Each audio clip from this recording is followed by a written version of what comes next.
Assalamualaikum Ustadz. Assalamualaikum. Nama saya Ihsan Ustadz. Di kajian bulan lalu kan duduk di antara dua sujud ada dua cara Ustadz. Iftiros sama yang tafaruk. Yang kedua belum dikasih tahu Ustadz caranya. Tafaruknya seperti apa? Baik. Duduk di antara dua sujud, saya mengatakan di pertemuan lalu, duduk dalam sholat itu ada dua jenis. Ya, duduk dalam sholat ada dua jenis. Satu disebut iftirash, kedua disebut tawarruk. Iftirash membentangkan bagian kaki kirinya untuk kemudian diduduki itu dan melipat bagian kanannya. Karena itu disebut iftirash dari kata firash, sesuatu yang terbentang. Kasur disebut firash karena dibentangkan kita tiduri itu. Duduk disebut iftirash karena kaki bagian kiri dibentangkan untuk kita duduki itu. Kemudian yang kanan dilipat. Contoh paling mudahnya, kita kemudian duduk seperti ini, kemudian yang kiri dibentangkan begini, kemudian duduki, yang kanan kemudian dilipat seperti ini. Kalau kita menghadap ke sini, nah ini iftirash ya. Jadi seperti ini. Yang kirinya dilipat, kita duduki, yang kanannya ditekuk. Gini ya. Jelas ya? Kemudian yang kedua tawarruk, agak lebih santai. Ya, memasukkan kemudian bagian kirinya ke sela-sela betis bagian kanannya ke sini. Kemudian duduk ke tempat alas lantainya di sini. Tawarruk, sehingga tawarruk terasa lebih santai. Ya, seperti ini. Jadi ini yang dilipat kemudian ke kiri, yang kanannya ini kemudian ditekuk bagian jari-jarinya. Jadi kalau saya buka, mohon maaf sekali sebesar-besarnya. Bismillah. Ini saya buka, jadi jemarinya seperti ini, dilipat ya. Ya, ini yang dilipat, ini tidak pakai ya, lipat. Nah, ini yang kiri dimasukkan, dilipat, diduduk seperti ini. Dia agak lebih santai. Nah, ini ada sejarah. Dia ada kisah kapan Nabi kemudian tawarruk, karena di awal-awal masa, saya mohon izin kenakan kaos kaki dulu ya, sehingga nanti ada orang potong video itu Ustadz aneh katanya kan, yang kanan pakai kaos kaki, yang kiri tidak. Ini sekarang masanya agak repot nih. Oke. Jadi ada nanti kisahnya. Jadi kenapa Nabi asalnya iftirash terus, iftirash bahkan di tahiyat. Makanya nanti di beberapa mazhab termasuk Maliki, nanti saat tahiyat, baik tahiyat pertama ataupun yang terakhir, semua duduknya iftirash, kayak yang tegak. Tapi nanti di akhir-akhir masa beliau hidup, itu kemudian beliau tawarruk pada bagian keduanya. Ya, makanya ada perdebatan yang sangat menarik di dalam fikih Maliki dengan Syafi'i. Ya, ketika kemudian Imam Malik ditanya, kenapa Anda kemudian tawarruk, tidak tawarruk tapi iftirash dua-duanya? Kata Imam Malik, karena saya mengikuti Nabi. Di awal masa sholat itu, beliau kemudian duduknya iftirash semua. Nah, tawarruk itu ketika beliau sudah mulai lemah di akhir. Makanya yang terakhir cenderung lebih santai. Ya kan? Karena keadaannya sudah mulai agak lemah. Maka di akhir cenderung santai, karena tahiyat terakhir lebih lama daripada tahiyat yang pertama. Tapi jawaban Imam Syafi'i pun sangat bagus. Kata Imam Syafi'i, kita kan diperintahkan mengikuti Nabi. Ya kan? Jadi kalau Nabi tawarruk, kita ikut tawarruk. Nabi iftirash, kita ikut iftirash. Kalaulah logikanya Nabi kemudian sudah lebih sepuh sehingga kemudian lebih nyaman tawarruk, kenapa dua-duanya tidak tawarruk? Tapi satu iftirash, satu tawarruk. Karena itu Imam Asy-Syafi'i lebih memilih untuk yang satu iftirash tahiyat pertama, yang kedua kemudian tawarruk. Imam Malik mempertahankan iftirashnya. Dua-duanya benar. Yang salah yang sambil baringan gitu ya. Baik. Jadi jangan berdebat pada dalil yang memudahkan. Adapun duduk di antara dua sujud, ya, maka duduknya iftirash, bukan tawarruk. Iftirash. Jadi ingat, hanya ada dua duduk dalam salat, iftirash dan tawarruk. Iftirash dan tawarruk keduanya bisa dipakai dalam tahiyat, tapi di antara dua sujud hanya iftirash saja, bukan tawarruk. Kecuali pada kondisi kaki yang bermasalah sehingga tidak bisa iftirash, maka silahkan, jangankan tawarruk, kaki maju ke depan pun satu itu boleh. Ya, jadi jangan marah ya.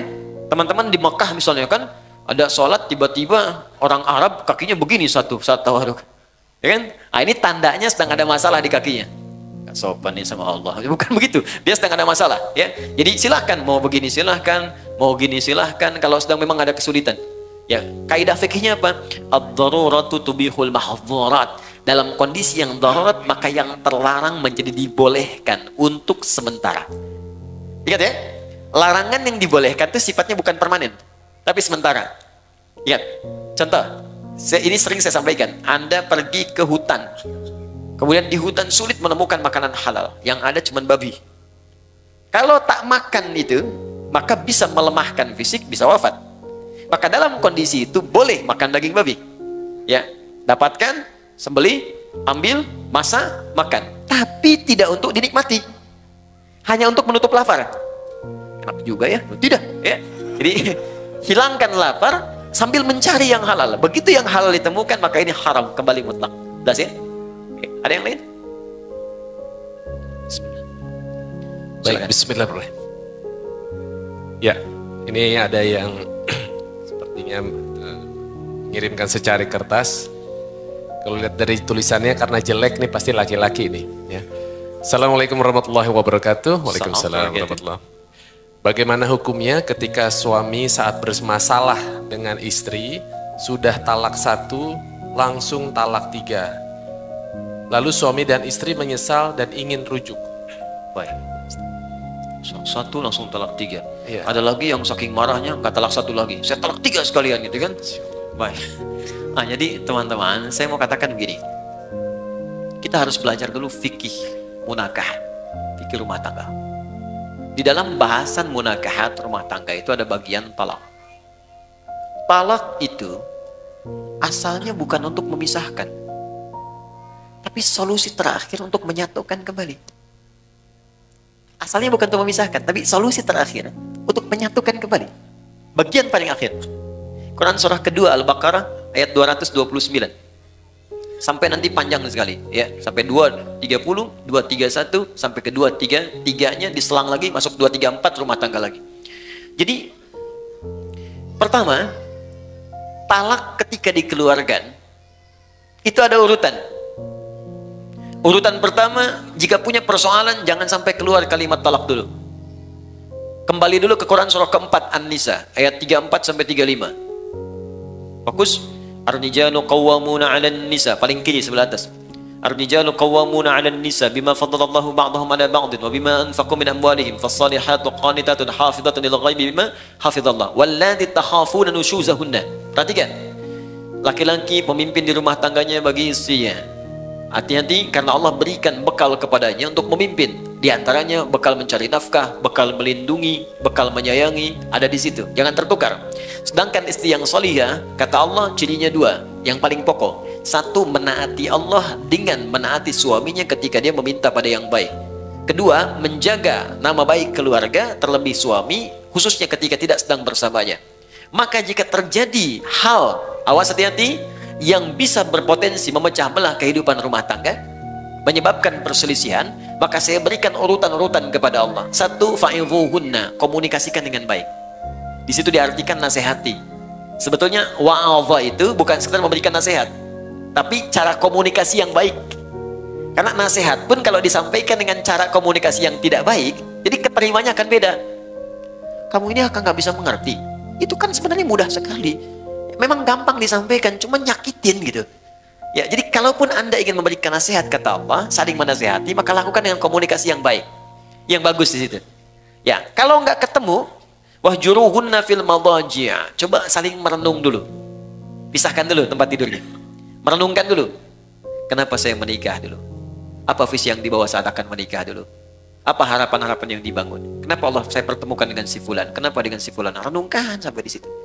Belum ketemu juga, maka cari orang ketiga yang bisa menjembatani, terutama keluarga. Makanya saya sering katakan pada yang belum menikah, kalau cari wali, cari orang yang paling dekat hubungannya, yang paling mengerti kita.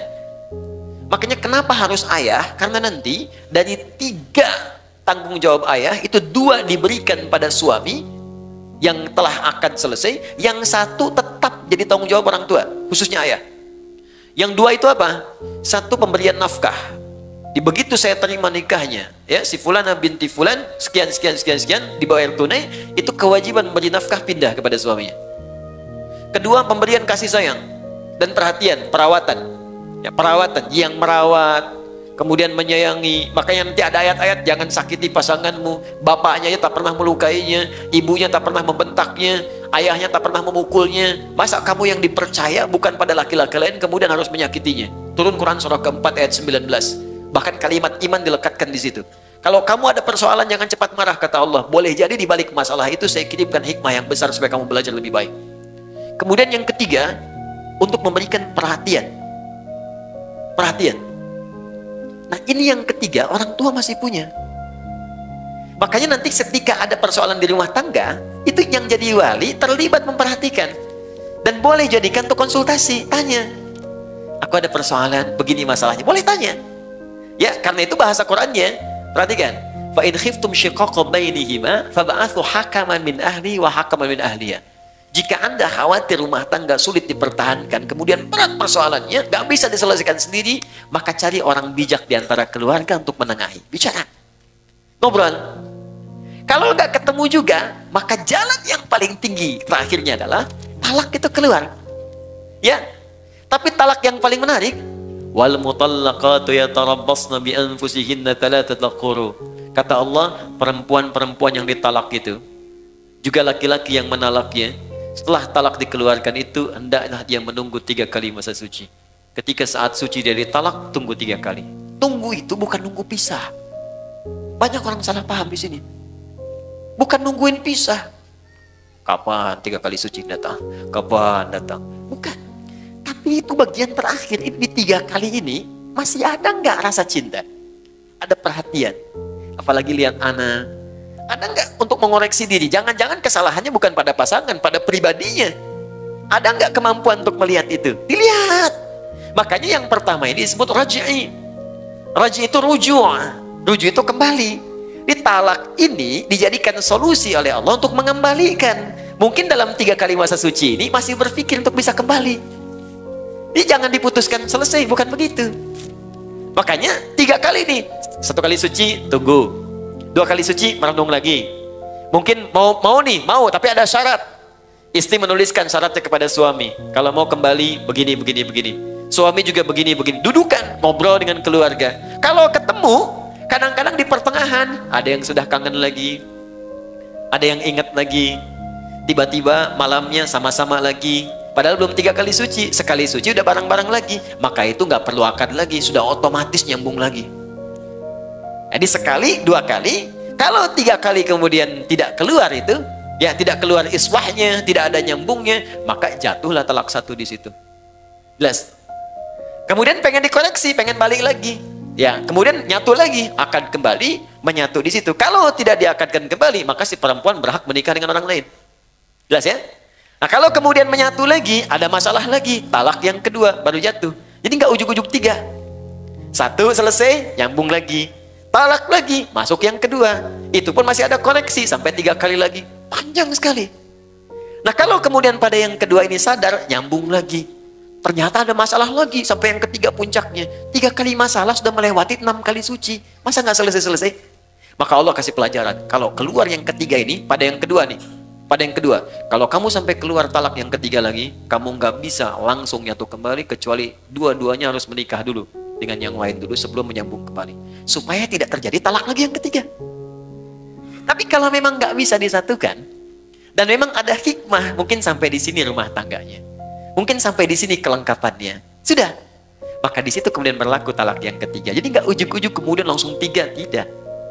Ada tahapan di situ. Yang paling menarik begini, boleh jadi perpisahan itu hanya muqaddimah untuk mengantarkan pada penyatuan kembali. Saya punya guru falak yang sangat terkenal di Indonesia. Namanya Kiai Haji Yujan Esa. Yujan Esa. Alhamdulillah. Esa itu singkatan Endang Syarif.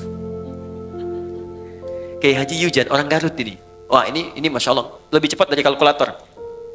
Jadi kalau udah ditanyakan, udah sekian. Arah kiblat ke sini. Kita hitung betul. Google kalah lah, pokoknya Kompas telat. Ya, jadi itu seketika. Haji Yujan itu didapatkan karena dikasih orang.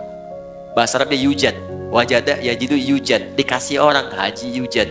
Haji saya dikasih sama Allah lewat orang itu. Maka disebutkan Haji Yujan. Hajinya dikasih orang. Saya nggak perlu bangga dengan semua itu karena ini pemberian Allah. Esa Endang Syarif, maka dikenal dengan Kiai Haji Yujan Esa. Baik. Silahkan kalau mau singkat. Nah, kemudian menikah. Sempat pisah. Tahu Anda apa yang terjadi? Sampai kemudian beliau menikah lagi. Istrinya yang pisah ini menikah lagi. Di akhir masa hidupnya, dalam keadaan sepuh, istri yang ini meninggal. Suami yang itu meninggal. Dan menyatu kembali yang tadi. Di masa tuanya. Menyatu kembali. Jadi kita tidak tahu rahasia apa yang Allah tetapkan di kemudian hari. Yang bisa kita jalani adalah apa yang akan terjadi di rumah tangga, ikuti ketentuan yang ditetapkan oleh Allah. Itu pasti solusi. Kalau punya masalah, duduk bicara, komunikasi yang enak. Terus perannya dilihat, Anda laki-laki, ini perempuan. Kalau perempuan kata Allah, datang kepada laki-laki. Laki-laki itu pemimpin. Masih ingat kata-kata saya? Ciri khas pemimpin itu apa? Ya, ciri khas pemimpin tidak mau dipimpin. Dia hanya menerima masukan, tidak menerima saran. Ya, jadi kalau masuk kepada pemimpin, masuknya harus dengan cara yang tidak langsung. Biasanya kalau tidak tanpa mukadimah, papa sih begini-begini, balik lagi tuh. Tapi kalau kita masuk dengan cara yang lembut, Pak, saya mohon maaf kalau selama ini banyak salah. Emang, ya nggak apa-apa, terima aja dulu. Nggak apa-apa. Iya, tapi mungkin Allah kirimkan papa untuk menyempurnakan apa yang kurang pada diri saya. Capek. Nggak apa-apa. Ya, memang hidup kita harus capek, Pak. Ya, tidak ada yang tidak capek. Kalau tidak capek, mungkin kita sudah kembali kepada Allah. Saya bukan apa-apa, saya hanya takut ketika Allah tanya di kemudian hari, kenapa engkau tidak jaga pasanganmu dengan baik? Silakan, Pak, kalau ada yang salah, bisa dikoreksi. Saya siap. Saya hanya khawatir sebelum pulang kepada Allah membawa beban yang tidak bisa saya selesaikan di dunia. Hari pertama diam, tapi malam dia akan berpikir. Tengah malam mungkin menangis. Besok-besok tiba-tiba datang kepada Anda. Ternyata saya yang punya salah, mah. Tuh kan, bener kan saya bilang kemarin. Tapi itu bisa terjadi. Ya, sholat, dalam sujud minta, ya Allah sentuh hatinya ya Allah, berikan kebaikan pada jiwanya ya Allah. Ya Allah berikan kemuliaan, Engkau pasangkan dia kepadaku bukan pada yang lain ya Allah. Maka mohon ya Allah ringankan hisabku di hari kiamat. Itu lebih mudah. Jelas ya? Dan itu insya Allah akan indah. Bu, ada satu ya teman-teman akhwat. Ini kisah nyata di masa lalu. Ini mungkin awet untuk rumah tangga. Jadi setiap suaminya mau tugas di masa lalu, dia selalu berdandan rapi. Rapi dandan. Terus antar sampai ke depan pintunya. Sampai dilihat bayangannya hilang. Ya, dia cium tangannya, suami cium kemudian keningnya, dia berangkat. Sampai katakan, dan selalu dibisikkan di telinganya. Pak, sayang, kami mendoakanmu, insya Allah sukses pekerjaan. Tolong jangan cari yang haram. Karena kami satu detik pun tidak akan kuat di neraka. Kami sanggup menahan lapar seharian, tapi tak akan sanggup bisa berada di neraka walau sedetik. Dibisikkan di telinganya, jalan. Setiap pulang, dandan lagi yang rapi. Dandan rapi, dan menariknya bawa sapu. Bukan mau nyapu, begitu suami datang, cium tangannya, duduk, makanan disiapkan lagi. Masya Allah, kalau bahasa kita, ayah sudah pulang, semoga Allah berikan segala kebaikan, kemuliaan, menghilangkan rasa penat. Aku mohon maaf, hanya ini yang terbaik yang aku bisa berikan. Kalau ada yang kurang-kurang kau marah, kau pukul pun silahkan, aku rela, diberikan sapunya. Dan tidak pernah dalam hidupnya terjadi pertengkaran yang luar biasa. Insya Allah. Bisa seperti itu. Suami mau berangkat, kan? Siapkan, dandan, kirimin SMS, kan? Sayang, insya Allah lancar ya hari ini aktivitas. Yakinkan pada dirimu aku bersamamu dalam suka dan duka. Wah, dijawab sama suami, kamu kenapa sehat? Oke. Itu terakhir. Assalamualaikum, saya ingin bertanya jika mendapatkan rizki, sebaiknya dipakai umrah ibadah dahulu atau lebih diutamakan untuk kebutuhan terlebih dahulu karena takut kedepannya tidak cukup untuk memenuhi biaya hidup. Oke, teman-teman begini, jangan dipisahkan semua ibadah. Ya, memenuhi kebutuhan rumah tangga dan ibadah aspek yang lain secara ritual itu Allah sudah atur dengan sedemikian rupa.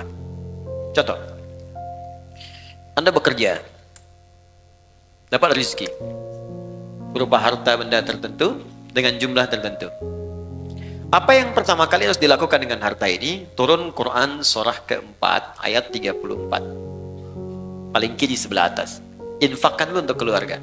Jadi pertama keluarga. Jelas? Ar-rijalu qawwamuna 'alan nisa bima faddalallahu ba'dahum 'ala ba'din wa bima anfaqu min amwalihim. Jadi Anda cek nih kebutuhan keluarga itu berapa? Dalam sebulan cek berapa. Dapat 80 juta, kebutuhan 40 juta dari keluarga. Masih ada lebih kan?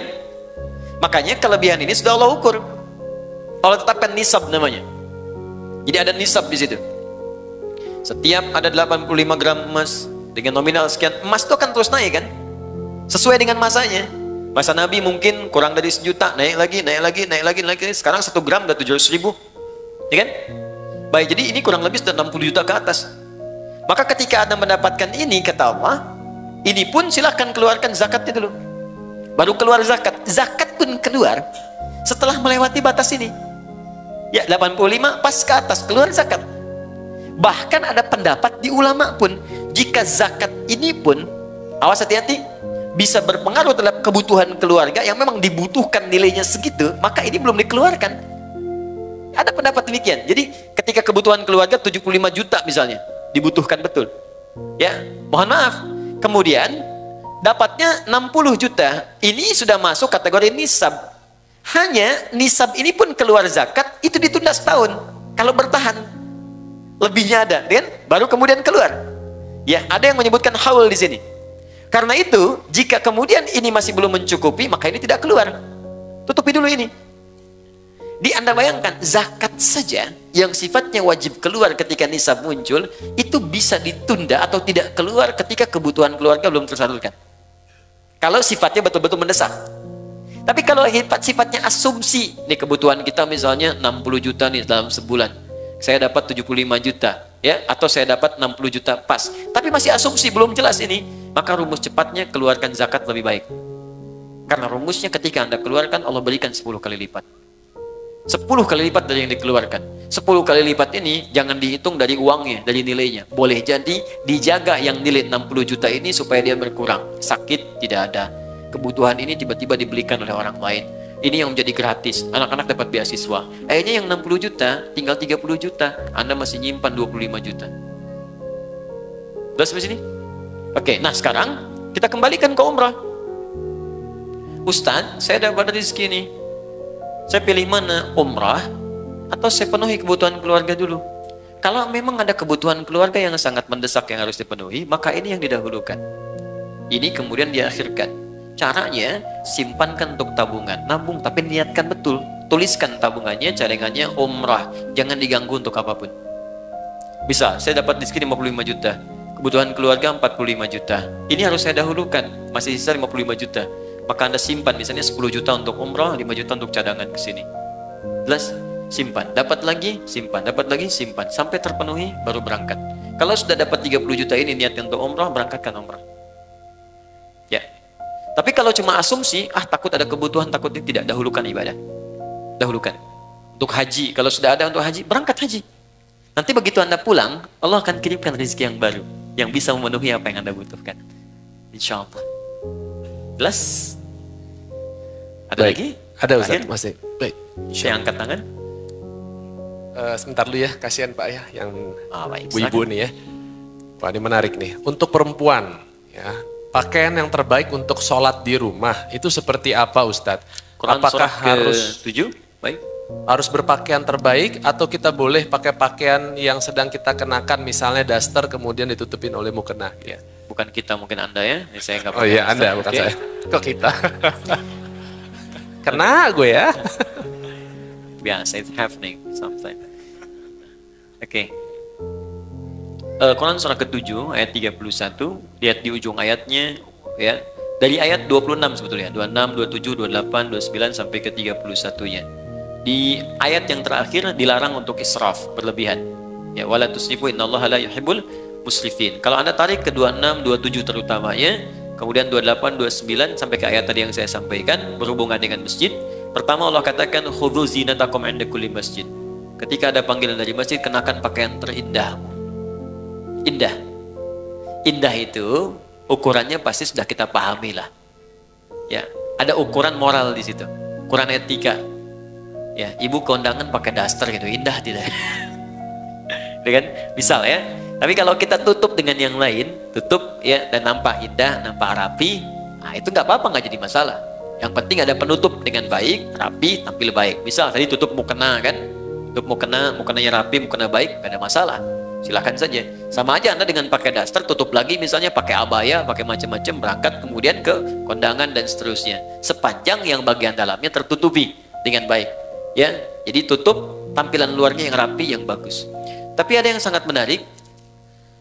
Walibasut taqwa dzalika khair. Dan pakaian ketakwaan itu esensi yang paling bagus. Itu yang terbaik. Apa itu takwa? Takwa itu satu, bebas maksiat. Ya, bebas maksiat. Sehingga diartikan meninggalkan semua yang dilarang. Jangan sampai Anda sholat membawa pakaian haram. Hasil menipu, hasil korupsi, hasil riba. Makanya ada hadis yang sangat panjang di hadis Muslim. Ketika seorang meminta, memohon kepada Allah dan terdengar oleh Nabi. Ya. Thumma dzakara rajula yutilu safara ash'atha aghbara. Kemudian Nabi mengisahkan seorang lelaki yang menempuh perjalanan panjang. Doa orang yang sedang safar cepat dikabulkan. Yamudu yadaihi ila sama, mengangkat tangannya ke langit. Fayaqulu, maka dia berkata, Allahumma ya Rabb ya Rabb. Jadi 3 yang dia kerjakan. 1 safar, kedua mengangkat tangan, yang ketiga memulai dengan al-asmaul husna. Setiap satu itu cepat mengabulkan doa. Di orang safar 2 kali cepat dikabulkan. Orang mengangkat tangan cepat dikabulkan. Menyebut al-asmaul husna cepat dikabulkan. Jadi harusnya 6 kali orang ini lebih cepat dikabulkan dari doa orang biasa. Tapi apa kata Nabi? Anna yustajabu lidzalik. Bagaimana doanya bisa dikabulkan? Mustahil. Ada orang yang ketika berdoa, Allah bukan gak mau ngabulkan. Jadi balik lagi mental kayak gini nih. Nih, ini ada gelas kan? Jana kan? Oke, kalau ini nggak ada sekatnya, saya mau masukkan apa aja bisa. Tapi kalau disekat begini, apa yang mau masuk? Gula nggak masuk, garam nggak masuk, spidol nggak masuk. Balik mental. Bukan Allah nggak ngasih, mental. Apa yang menutupi sehingga mental jawaban dari Allah itu? Pertama kata Nabi, mat'amu haram, karena sumber makanannya haram. Mashrabu haram, karena minumannya haram. Malbasu haram, karena pakaiannya haram. Wa ghudhiya biharamin, dan perangkat hidupnya haram. Anna yustajabu lidzalik, bagaimana itu bisa dijawab doanya? Karena itu pakaian terbaik bukan persoalan masalah jenisnya, ya, bukan pada modelnya. Tetap dia menutup aurat dengan baik, tapi pada yang pertama esensinya, apakah halal atau haramnya. Jadi indah itu bisa relatif. Indah relatif, walaupun jelek itu mutlak. Ya. Makanya ukurannya jelas itu kan. Baik, cari, tapi pertama jauhkan dari nilai hal-hal yang mengundang maksiat yang haram. Kedua, takwa itu berarti kedekatan yang sangat dengan Allah. Biasanya kalau teman-teman dekat dengan seseorang dan dapat undangan, bukankah akan mengenakan pakaian yang paling baik? Sekarang Anda ingin dekat dengan Allah, maka ketika ingin dekat dengan Allah, cari yang paling bagus, yang paling baik. Maka semakin tinggi kedekatan itu, semakin ada rasa dalam hati. Pasti Anda akan memilih yang paling bagus. Pasti itu, karena ada rasa dalam jiwa. Terus sudah otomatis. Nah, karena itu, tidak dilarang ketika Anda menutupi dengan mukena, tampil menutup aurat, tapi jika Anda mampu mengerjakan nilai takwa tadi, walibasut taqwa dzalika khair. Pakaian takwa dengan 2 model tadi, itu yang paling bagus. Kalau Anda bisa kenakan ini, maka Allah akan turunkan jawaban di Quran yang sangat indah sekali di surah At-Talaq. Ya, surah At-Talaq ayat kedua sampai ketiga, di akhir ayat kedua, di awal ayat ketiga. Wa may yattaqillaha yaj'al lahu makhraja wa yarzuqhu min haitsu la yahtasib. Quran surah 65 akhir ayat kedua sampai awal ayat ketiga. Kata Allah, siapa yang mampu meningkatkan takwanya kepada Allah, maka aku akan ringankan persoalan hidupnya. Bukan gak punya masalah, setiap ada masalah Allah ringankan. Dia mengalami masalah itu, cuman ringan. Awas ya, ustadz pun bukan gak punya masalah. Banyak. Ini masalah antum semua nih, pertanyaan. Ya, tapi ya kasih ringan gitu. Dan tidak harus jadi ustadz. Dekati Allah, Allah pemilik semua solusi. Dan nanti ketika Anda mengalami persoalan itu, Allah ringankan. Bukan gak dapat masalah, diringankan sehingga ringan. Enak. Oke, saya kira itu. Ya, Allah Ta'ala a'lam. Cukup? Ya, baik. Ya, oke, yang angkat tangan tadi ya. Ini penutup banyak ya. juga. Ya, Assalamualaikum warahmatullahi wabarakatuh. Assalamualaikum. Nama saya Bob Andinata. Saya ingin bertanya tentang khusyuk. Ini salah satu yang sulit ya. Saya pribadi kerjakan dalam sholat. Ya. Kebetulan saya profesinya dokter bedah. Jadi banyak masalah-masalah pasien yang saya pikirkan, dan itu terbawa dalam sholat, ya. Nah, sehingga dalam sholat sulit sekali, sampai mungkin lupa rakaat gitu, Ustaz. Ya. Nah, seandainya begitu, mungkin ada kiat-kiat apa yang Ustadz bisa berikan, bagaimana saya bisa khusyuk dalam sholat. Mungkin tadi ceramah Ustadz juga bahwa kita harus memahami bacaan, memahami, tapi saya udah mencoba untuk menghafal apa segala, tapi mungkin sulit bagi saya untuk menghafal bacaan-bacaan Al-Quran tersebut. Yang kedua, jika saya lupa ini rakaat itu bagaimana ya, sujud sahwi ya Ustaz ya, bagaimana tata caranya seandainya kita lupa tentang rakaat tersebut. Dan yang terakhir mengenai pertanyaan yang terakhir tadi mengenai pakaian yang didapat yang haram ya, itu seandainya saya mendapatkan sesuatu yang haram, apa yang harus saya kerjakan? Apakah saya harus buang pakaian tersebut? Apakah saya harus berikan apa gimana? Gitu ya. Terima kasih. Waalaikumsalam warahmatullahi wabarakatuh. Baik, pertanyaan dari Dr. Bob tentang persoalan khusyuk dalam sholat. Memang khusyuk itu masalah yang luas, universal. Tidak tersekat ke dalam profesi dokter bedah saja. Tukang kredit ketika sholat bisa ingat kreditnya. Yang mau arisan bisa ingat tuh ya, ini giliran siapa menangnya. Semua. Karena itu di hadis Nabi menyebutkan umum. Ada 2 penyebab orang tidak khusyuk. Pertama, faktor setan. Ada setan khusus menggoda orang sholat. Namanya khanzab. Ada yang menyebut khinzib. Setan tuh banyak jenisnya. Nanti mungkin bagus juga kalau kita belajar fikih setan. Ya, supaya tahu cara menghindarinya. Ya, kita nanti belajar jenis-jenis setan. Ada setan di rumah tangga. Ya, ada di Quran surah kedua ayat 102. Namanya dasim. Ada setan di pasar. Itu yang kalau ke mall pulang-pulang masih ingat tas belum dibeli. Ada, ya, ada banyak. Ya, ada setan di tempat-tempat musik. Ada banyak macam-macam. Ya, nah ini kembali ke setan yang goda orang sholat. Nanti saya sampai ke jawabannya. Dia Nabi mengatakan dalam salah satu hadisnya, bima makna idza kabbara, kalau seorang sudah mulai takbir, kemudian faqala syaitanu, maka setan sudah mulai berbisik di benaknya, udzkur kada, ingat ini, ingat itu. Itu ke semua. Kalau kita belum takbir, itu biasa Pak. Gak akan ingat tentang bedah, tentang pasien, tentang macam-macam.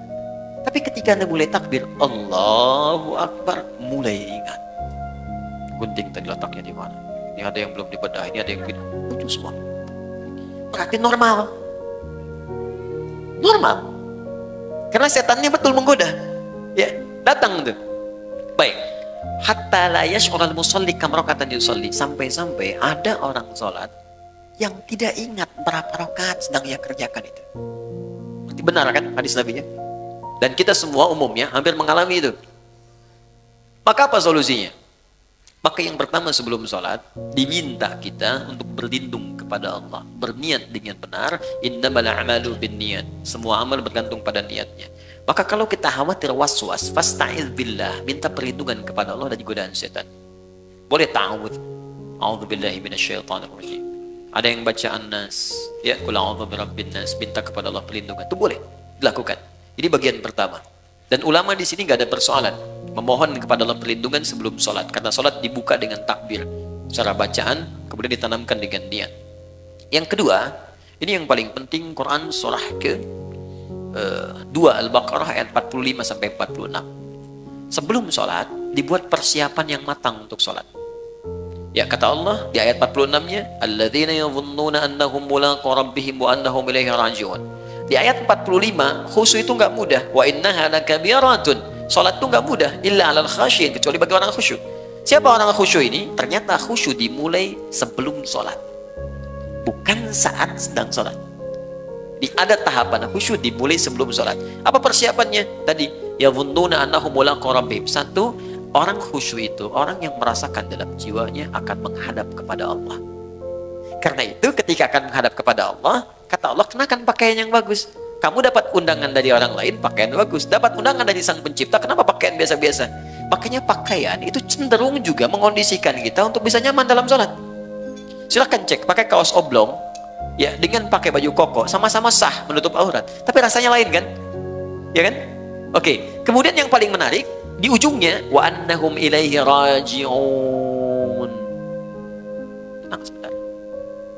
Kalau Anda mendengar kalimat raji'un, raji'un, raji'un, apa yang terbayang? Inna lillahi wa inna ilaihi raji'un. Nah, dalam sholat itu ketika kan sholat, kalau ingin khusyuk kata Allah, rasakan mungkin ini sholat terakhir yang Anda kerjakan dalam hidup. Mungkin wafat dalam sujud. Apa yang Anda pikirkan membedah orang kalau Anda wafat sekarang? Apa yang Anda pikirkan tentang gunting, tentang segalanya, tentang selang, tentang infus? Kalau Anda wafat sekarang, apa yang mau Anda kerjakan kata Allah? Percuma pikirkan semuanya. Maka Nabi sering katakan sebelum sholat, Sallu sholatan muwadda'. Sholatlah engkau seakan-akan sholat ini jadi perpisahan dalam hidup. Ya, sholat, siapkan. Rasakan, mungkin ini sholat terakhir. Makanya panggilannya kan panggilan adzan. Adzan, an-nida, panggilan. Oke, saya ganti namanya.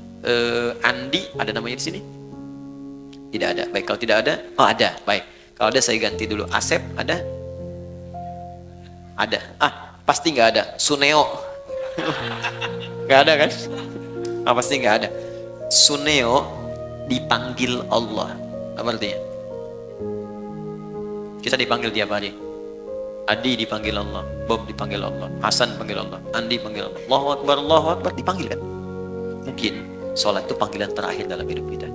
Kalau kita sudah merasa itu panggilan terakhir dalam hidup, boleh jadi di situ kita akan mulai merasakan kenikmatan untuk pasrah kepada Allah. Kalau wafat dalam sujud itu. 2. 3. Ada isyarat di Quran surah ke-29 ayat ke-45. Utslu ma uhiya ilaika minal kitab. Sebelum sholat baca dulu, pahami dulu, rasakan dulu semua makna bacaan dan gerakan dalam sholat. Wa aqimis sholah, baru tunaikan sholat dengan sempurna. Jadi ketika kita merasakan wafat, kita merasakan baca Allahu Akbar, Allah Maha Besar, pikiran menerjemahkan, hati merasa, ya Allah saya mengatakan Kau Maha Besar, tapi dalam hidup saya selalu merasa besar dalam hidup. Pekerjaan saya katakan yang paling besar dalam hidup, dan seterusnya. Itu perasaan akan terbawa, sehingga membantu kita bisa lebih fokus dan nyaman dalam sholat. Jelas sampai di sini? Untuk bagian yang pertama. Karena itu saya sarankan, jangan capek dulu untuk semua dikerjakan. Sepekan ini saya mau belajar takbir dulu, pahami dulu. Sepekan kemudian saya belajar untuk iftitah. Selanjutnya saya belajar Al-Fatihah sampai sempurna kita. Bahkan ada ulama yang mengatakan ingat sholat saja sudah bagian dari khusyuk. Wah, ini 5 menit lagi adzan zuhur nih. Sudah ingat tuh, itu bagian dari khusyuk. Oke? Baik. Kemudian yang selanjutnya saya lompat ke bagian terakhir. Yang haram ketika hadir dalam jiwa kita atau kehidupan kita, bagaimana solusinya? Kalau dari pakaian dan sebagainya, ada sebagian yang ekstrem mengatakan buang, ada yang mengatakan bakar. Tapi kalau ada dari manfaat-manfaat bisa digunakan secara sosial, maka jumhur ulama lebih menyarankan arahkan kepada kepentingan sosial. Misal ada harta haram berupa uang misalnya kan didapatkan, kita tahu ini haram. Walaupun misalnya hukum setempat mengatakan boleh, tapi saya katakan ini haram nih secara agama. Maka Anda ingin bebaskan dari itu, maka kemana kan ini? Maka ulama jumhur mengatakan mayoritas berikan untuk kepentingan sosial, bikin jalan, bikin bangunan, bikin macam-macam yang sifatnya tidak konsumtif, ya, bukan dimakan. Jadi jangan berikan pada anak yatim, jangan berikan pada fakir miskin, tidak. Untuk yang sosial sifatnya. Jadi kalau yang tadi misalnya mau diberikan pakaian pada dalam kepentingan sosial, jual berikan untuk kepentingan sosial, atau dipakai pada hal-hal yang sifatnya secara sosial bisa digunakan, silahkan, tidak ada masalah untuk situ. Saya kira itu yang bisa saya sampaikan, teman-teman. Tinggal 3 menit ke zuhur, izin menyampaikan beberapa hal. Pertama, saya tidak bosan mengatakan ini, tingkatkan ketakwaan kita kepada Allah, jauhi maksiat, belajar dengan baik, belajar dengan guru-guru yang bisa meningkatkan iman kita, ya ilmu kita, tidak harus cukupkan kepada saya. Kalau ada yang benar dari saya, silahkan terima, amalkan, itu petunjuk dari Allah. Kalau ada yang salah, itu mutlak kesalahan saya. Anda tinggalkan, maafkan saya, dan saya tidak sungkan untuk mengoreksi. Sehingga apa yang Anda dapatkan, kita semua bisa belajar dengan baik. Kemudian yang kedua, insya Allah, Anda boleh catat tanggalnya. Tanggal 18 Rabiul Akhir 1441 Hijrah, bertepatan dengan 15 Desember. Saya ulang ya, 15 Desember, hari Ahad depan. Ya, depan 2019, tempatnya di Islamic Center di Koja, Jakarta Utara. Kita akan ada momen sangat besar. Ini hanya setahun sekali. Saya undang teman-teman, dan alhamdulillah kalau Anda ada waktu, itu ada acara sehari bersama Al-Quran. Di situ akan hadir ahli Quran, kita undang se-Indonesia. Khususnya peserta-peserta karantina yang pernah ikut menghafal Quran 30 juz 30 hari. Nanti di situ ada orang yang hafal Quran 15 hari, 22 hari, 24 hari. Dan kami akan ajarkan di situ cara menghafal Quran di tempat tanpa batas 30 hari 30 juz. Biasanya karantina kita ajarkan metode yang bisa digunakan di rumah, ya, di tempat-tempat khusus lain. Kita akan ajarkan di situ. Insya Allah akan hadir juga para ulama-ulama dari luar, dubes-dubes dari negara tetangga juga, negara sahabat, ada tokoh-tokoh yang lain, ahli Quran akan datang. Kemudian, ini yang menarik, tiada wisuda untuk para penghafal Quran, yang mereka pun akan memakaikan mahkota kepada kedua orang tuanya. Dari anak kecil, sampai nanti ada ibu yang hafal Quran 78 hari dari Jambi. Itu takut naik pesawat, makanya pakai bis ke Lampung. Ternyata di Lampung yang daftar cuma 2 orang, ayahnya ke Bekasi. Dan suaminya mengatakan kalau belum hafal jangan pulang dulu.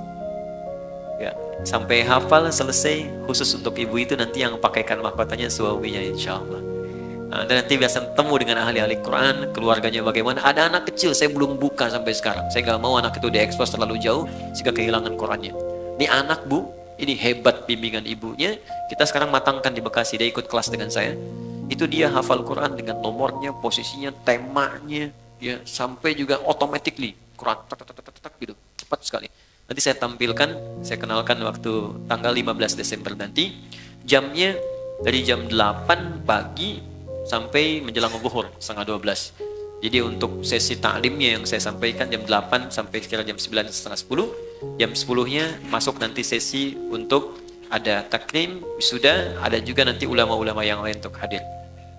Itu. Kemudian yang terakhir, saya mesti minta maaf karena ada penyesuaian jadwal untuk tahun depan. Sekali lagi saya mohon maaf sebesar-besarnya. Tahun depan itu ada penyesuaian sehingga kesibukannya agak bertambah. Mungkin ini adalah pertemuan kita yang terakhir di tahun ini. Jadi saya mohon maaf sebesar-besarnya. Kita bertemu lagi tahun depan, ya. Tahun ini tahun terakhir, ya, cuma nanti kita sesuaikan. Ini kan terakhir kan tahun ini, ya kan? Bulan depan kan tahun baru kan? Baik, jadi nanti insya Allah tahun depan kita dudukan lagi. Mudah-mudahan waktunya kita bisa sesuaikan. Saya kira itu saja teman-teman. Kita doakan guru-guru kita, saudara-saudari kita, dan semoga semuanya mendapatkan hidayah Allah Subhanahu wa taala.